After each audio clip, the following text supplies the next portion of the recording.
Hi YouTube, it's Melissa giving you guys a new pregnancy update. Today is Wednesday, February 13th, 2013, and that would make me 23 weeks and 6 days pregnant, just one day away from being 24 weeks. Today is an exciting day. It is my little one's 5th birthday. Davis turned 5 today, which I can't believe how fast these 5 years have gone by. We did a little bit of a celebration at home this morning. Just him and I. I had him open up his birthday gift from mom and dad and brother, and we sent him off to school with some cupcakes for his classmates, which he's super excited about.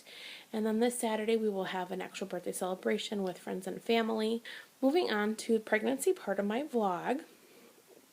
I just wanted to start by sharing some fun facts with you guys. I don't normally do this, but it's kind of neat to know exactly the equivalence of baby size compared to household items or fruits and vegetables or whatever they decide to compare them to.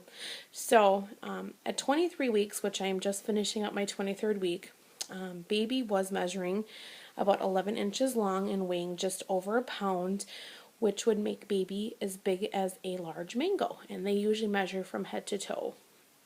It says that I might be able to notice baby squirming underneath my clothes, which I have on occasion. Not a whole lot, but I'll tell you why later on in my vlog.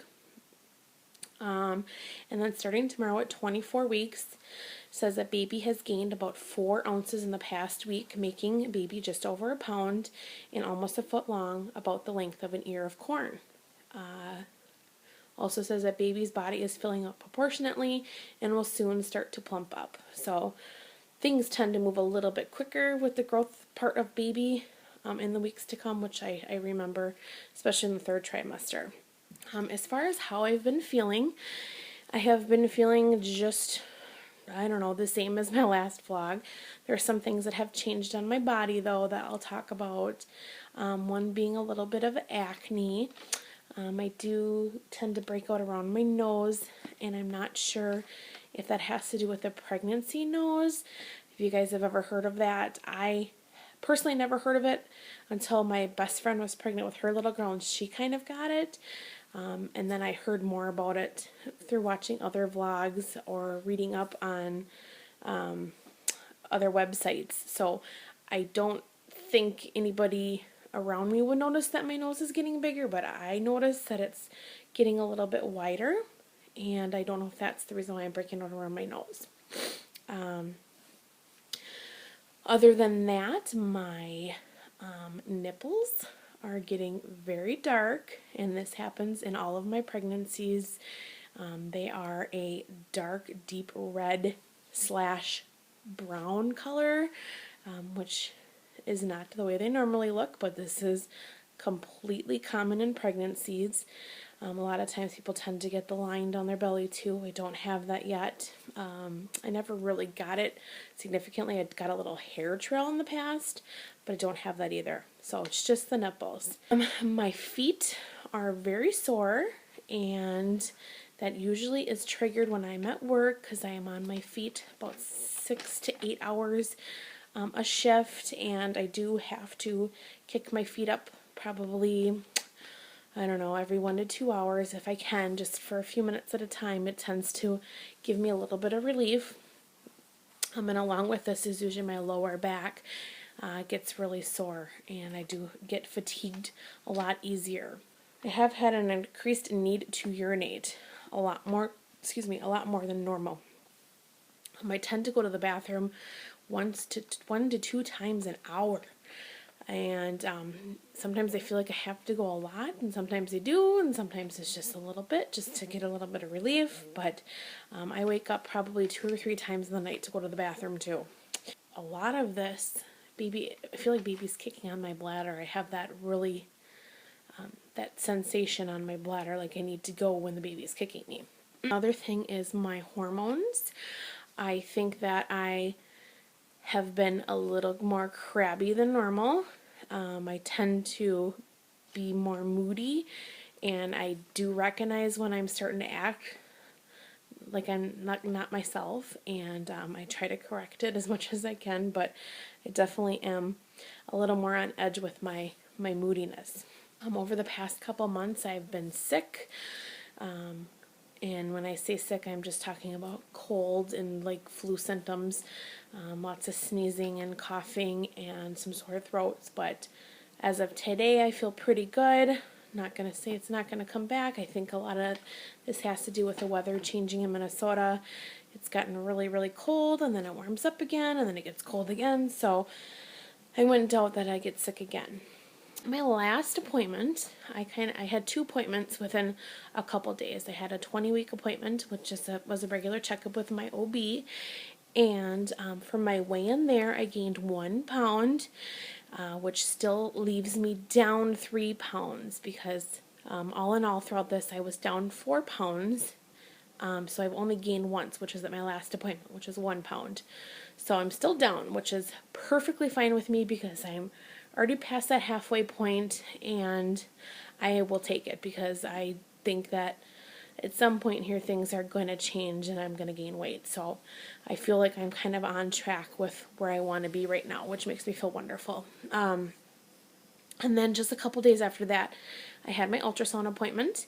And if you watched my video, I did a gender reveal as well as I did a slideshow of the pictures. You would learn that baby is a girl. So this is very exciting news for us. We would have been happy with either gender, but knowing that this baby is a girl is a completion to our family, so we can be done after this. We did have the ultrasound check, or I should say I had the ultrasound tech go back and check again before I left, just to double check because baby was moving around a lot and she didn't stay in the position between her legs for very long. So we waited a little bit, did some tests, and went back again, and she said that she doesn't have any reason to believe that it's not a girl. And the crazy thing about it is I knew it was a girl as soon as she got in that area.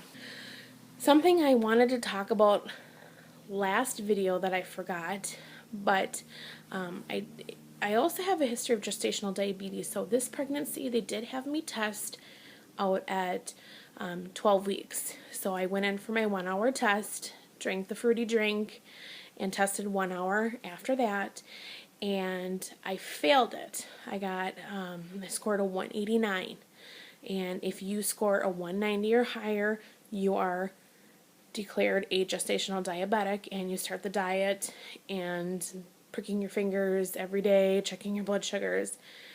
So they kind of left it in my hands. They said, you can play around with the 1 point if you'd like, and come back and do a 3-hour and see if you can pass that, or they could just start me on the diet. It was kind of up to me what I wanted to do.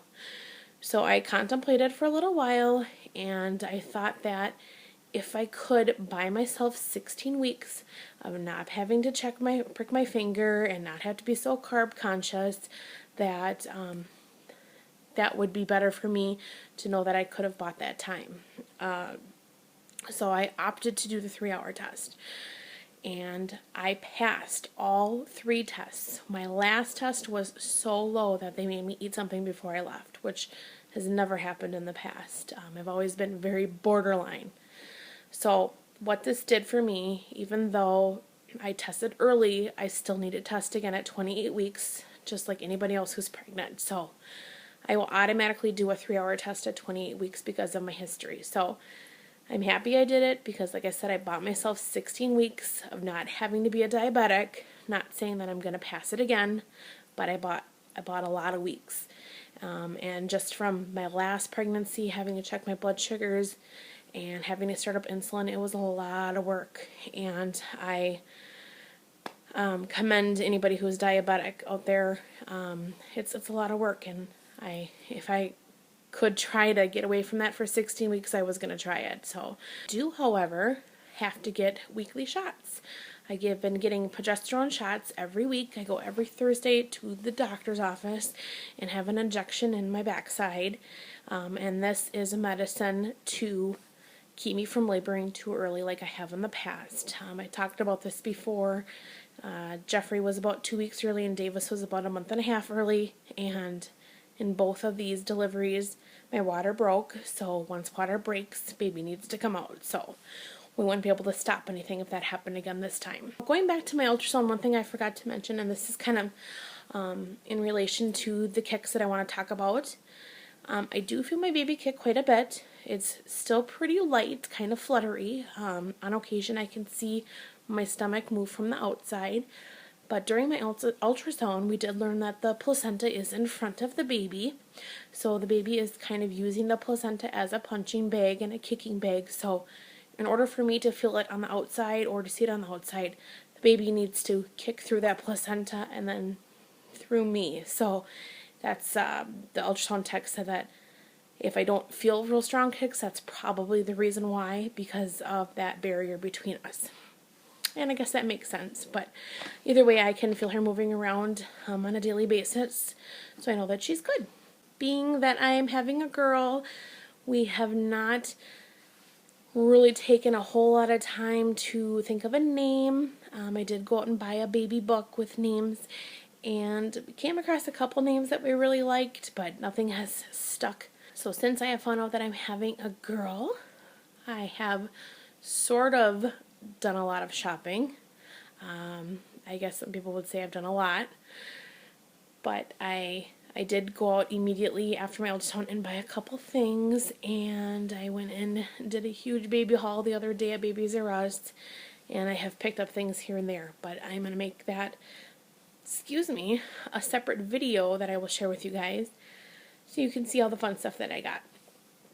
I am going to definitely try to slow down because I have 2 baby showers planned. I have one that is going to be given by my best friend and then one for work.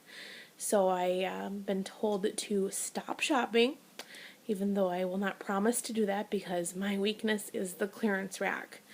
But I will definitely try to slow down. That's it for now. I'll insert some belly photos. I don't think it's going to look a ton different, but I was actually surprised with my last video when I put my pictures side by side how much I have grown. I still feel like I'm carrying pretty high. That hasn't changed.